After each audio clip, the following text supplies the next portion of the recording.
ចាក់ចេញពីស្រុកឃ្លាតម៉ែឃ្លាតពុកមកឆ្ងាយដីក្រុងភ្លើងពណ៌ឆើតឆាយមិនសប្បាយដូចស្រុកយើងទេបាត់ភាពកក់ក្ដៅប្រឹងទាំងបាតដៃតូទេខំណាស់មិនហ៊ានទំនេរព្រោះចង់មានហូបគ្រប់គ្រាន់ជីវភាពយើងក្រការងារមិនល្អរៀនមិនបានខ្ពស់គ្មានទ្រព្យគ្មានទាំងសង្យូមួយរស់សឹងតែមិនគ្រប់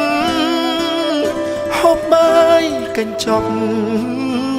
តែញព្រឹកទៅហូបដល់យប់បើថ្ងៃនៅរះមិនឈប់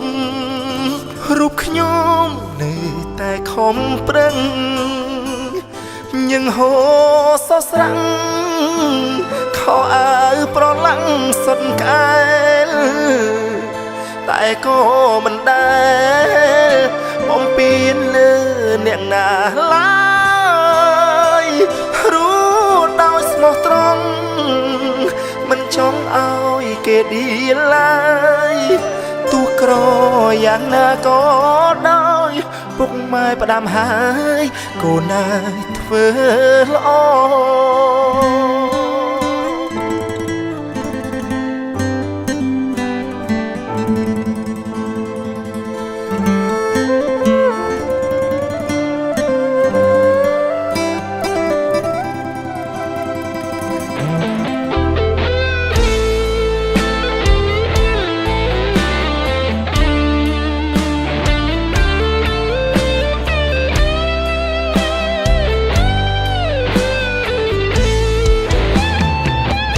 ញឹងហូ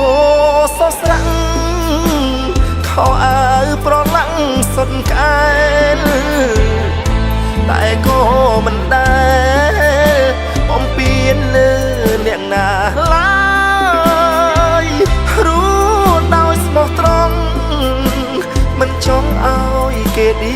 ឡើយទោះក្រយ៉ាងណាក៏ដោយពុកម៉ែផ្ដាំហើយកូនណាធ្វើ